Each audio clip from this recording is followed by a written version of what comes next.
Hello friends, welcome to Biology World. Today we are going to start the seventh part of our chapter Cell the Unit of Life. In today's part we are going to discuss about cell wall.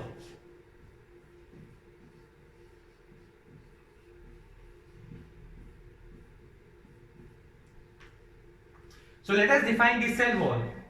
When we define cell wall, we can say that the cell wall, it is an outermost layer covering the plasma membrane in fungi and plantae. As earlier I've said that the whole universe is divided into 5 kingdoms by R.H. Whittaker, that is Monera, Protista, Plantae, Animalia and fungi. And only fungi and Plantae, they bear the cell wall, and Monera, Protista and Animalia, they lack cell wall completely. So I define that the cell wall, it is an outermost layer covering the plasma membrane in fungi and Plantae. Let me write the definition.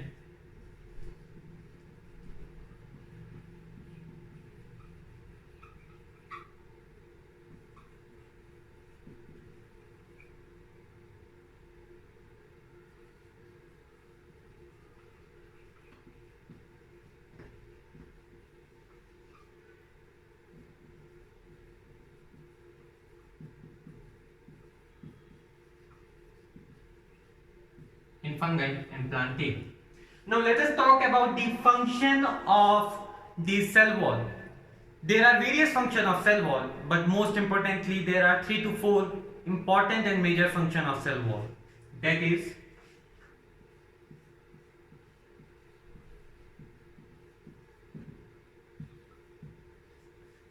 the cell wall, it provides a specific shape to the cell. So the shape of the cell is decided by cell wall. So it provides cell shape, whether it is a sphere, round, cuboid, etc. The cell wall, it helps in creating an interaction between two cells. So it provides cell to cell interaction between two cells.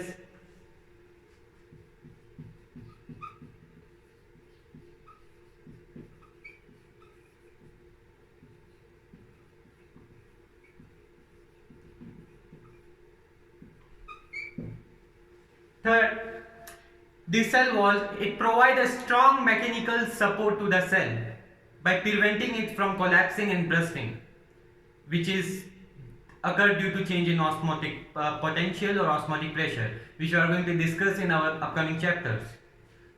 So it provides a strong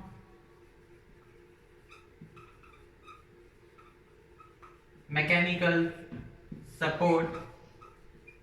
The reason I say this, it prevents the cell from collapsing and bursting.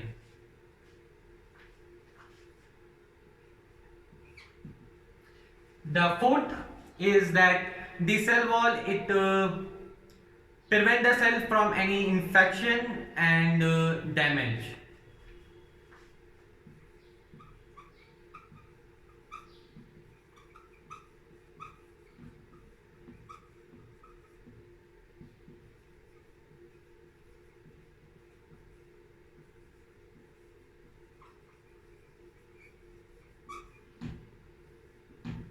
So these are the 4 functions of the cell wall. Now coming toward the composition of the cell wall. The cell wall can have a variety of composition in different organisms. For example, in algae, the cell wall is made up of cellulose, galactans, mannans and mineral like calcium carbonate. While in other plant, the cell wall is composed of cellulose, hemicellulose, pectin and protein. So let me write the composition.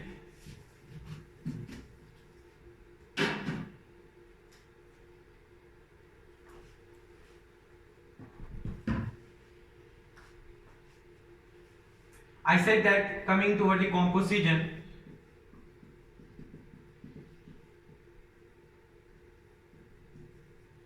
in algae, the cell wall is composed of cellulose,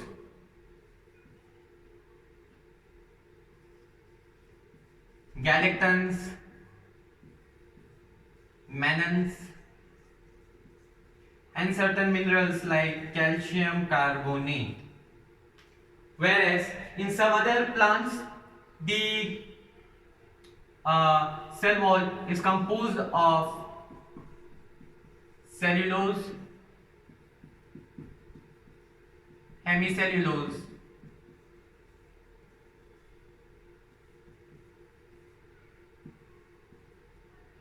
pectin and protein. So these are the composition of the cell wall. Now let us talk about the primary cell wall. So the primary cell wall, it is a cell wall which is present in the growing plant, or we can say the young plants, the embryonical plants. And these layer, the primary cell wall, it is a layer and it diminishes as the plant grows. And a secondary cell wall layer appears inside the primary cell wall. That is a secondary primary layer. It occurs between the plasma membrane and the primary cell wall. Now this layer later form what we call cell wall.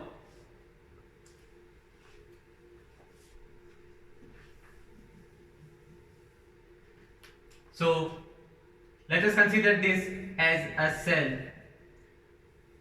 plasma membrane, secondary cell wall and primary cell wall. So earlier when the plant is young, it only has the primary cell wall, then it diminishes with time and it gets small, but it is present. It does not get completely absent, but it gets diminished and very much small, considering it as diminished. So it gets diminished and a secondary cell wall it formed inside the primary cell wall, and what we call this structure is the cell wall later in the life. So this was the formation of the cell wall. Now, as I said in the function, that the cell wall it creates a interaction between two cells, because two cells, if they come close to each other or they touch, then what is interacting is the cell wall. Now in between the two cells there is a layer, most important layer, called calcium pectate. The layer is called as middle lamella and it is composed of calcium pectate, and it is a gluey like substance which we can say attach two cells closely to each other. So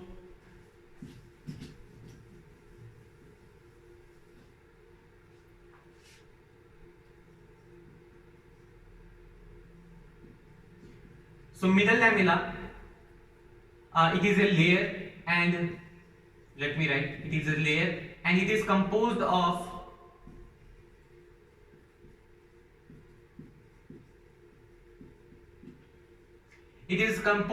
calcium pectate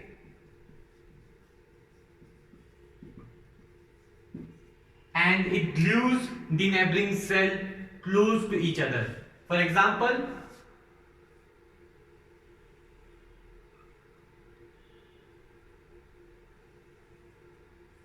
these are two cells, cell wall, and this is the innermost cell membrane. So these are two cells and I am only showing you the outer parts of the cell, that is this cell wall and this cell wall. So in between these two cell wall we found a material, and this material or layer is called as middle lamella, which is composed of calcium pectate. So this was the theory and conclusions on cell wall. Now we are going to discuss about the endomembrane system. Now in the endomembrane system we are going to learn about four organelles. What is organelle? I have already discussed. Organelles are the structure which is found inside the cell, and each organelle has its distinct function. So the four cell organelles which are included in endomembrane system are the endoplasmic reticulum, the Golgi apparatus, or we can say the Golgi complex, and vacuole and lysosome.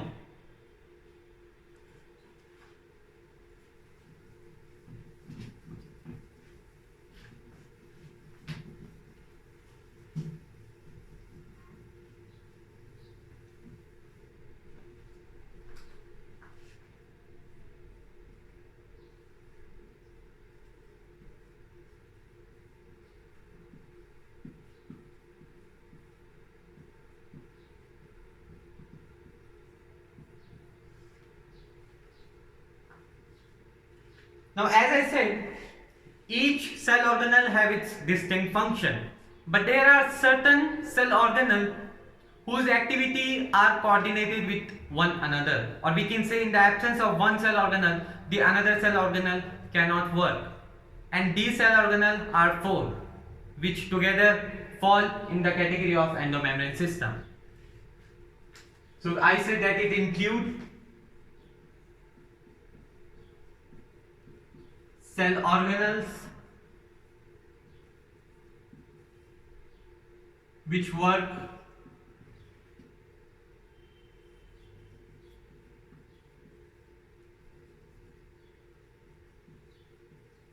together in a coordinated manner, in a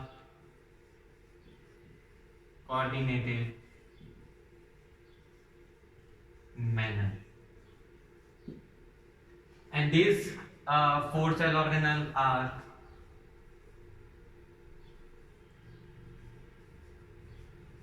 the endoplasmic reticulum,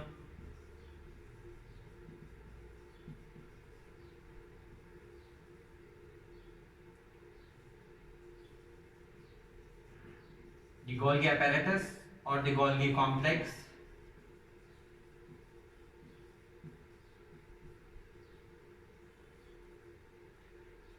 the lysosome and vacuole. So we will study each cell organelle in detail. So first let us start about the endoplasmic reticulum.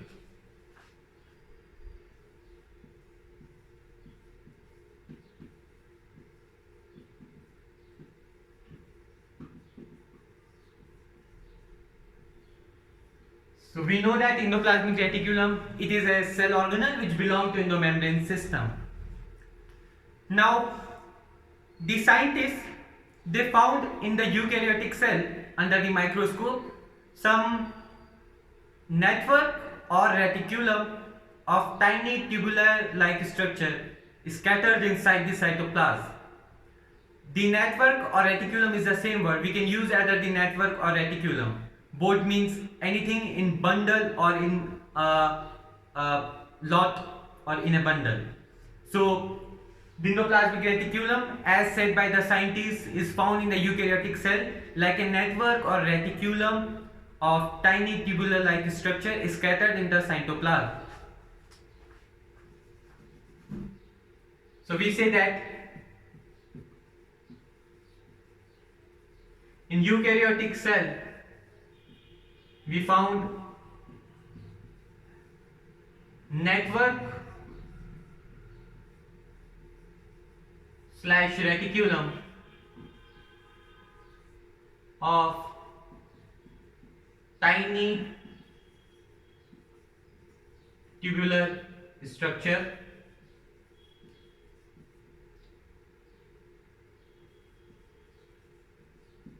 scattered in the cytoplasm.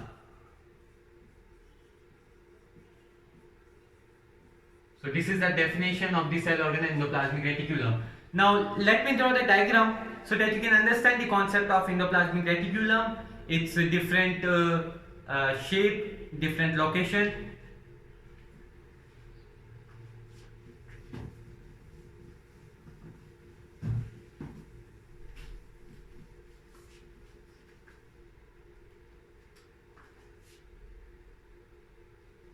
So the endoplasmic reticulum, it arises from the nucleus. We know that a cell, it bears a nucleus, and the nucleus is only present in eukaryotic cell. So this endoplasmic reticulum, it is also present only in the eukaryotic cell. So the endoplasmic reticulum, it arises from nucleus of the cell. Now let us consider this as a cell, and we have a nucleus in the center. Now the detailed structure of nucleus, which we are going to discuss in the coming topics of our chapter, we will look at the nucleus. It has two membranes, the outer membrane and the inner membrane. So I am drawing two membranes of the nucleus. Together this is a complete nucleus, which bear the outer membrane and the inner membrane. Now the outer membrane of the nucleus, it develop a network or tiny tubular like structure. So a network or reticulum of tiny tubules like structure, which we call as the endoplasmic reticulum. Hence the space in the cell is divided in two parts: luminal, that is inside the endoplasmic reticulum, and extraluminal, that is the space which is found in cytoplasm. That is luminal space which is found inside the endoplasmic reticulum. So this is the endoplasmic reticulum, and this space found inside the endoplasmic reticulum is called as luminal space. And the remaining space, this space inside the cytoplasm, is called as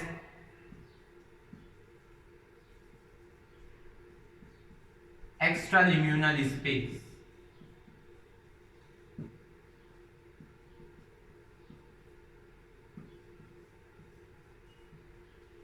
Now endoplasmic reticulum can be of two types: the rough endoplasmic reticulum or the soft endoplasmic reticulum. The only difference between these two is the rough endoplasmic reticulum, it bears certain ribosome on its surface. That is why the surface appears to be rough. And when the ribosomes are absent, the surface appears to be smooth, and what we call is smooth endoplasmic reticulum can be seen. So there are two types of the endoplasmic reticulum called as RER, rough endoplasmic reticulum, and SER, soft endoplasmic reticulum. So in the rough endoplasmic reticulum, we can see ribosomes attached on the endoplasmic reticulum surface. So these are ribosomes attached to the surface of endoplasmic reticulum. So this is rough endoplasmic reticulum, and this portion is free of ribosome, so we call this portion as SER, smooth endoplasmic reticulum. Talking of each endoplasmic reticulum, let us discuss. The rough endoplasmic reticulum, it is involved in protein synthesis because it involves ribosome. Since it involves ribosome, it help in protein synthesis. Whereas the smooth endoplasmic reticulum, it involves majorly the production or the synthesis of lipid. So the rough endoplasmic reticulum, it help in protein synthesis,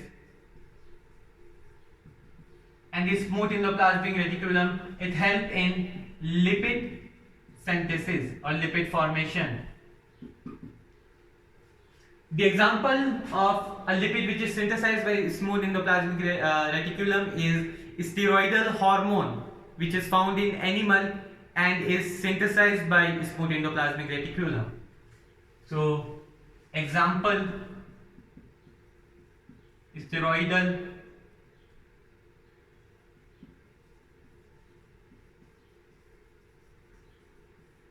hormone in animal. So we talked and discussed about the structure of the endoplasmic reticulum. Now in the next part, I am going to discuss about Golgi apparatus and lysosome structure. Thank you. Subscribe to my channel Biology World and click the bell icon for my latest update for you guys. Thank you.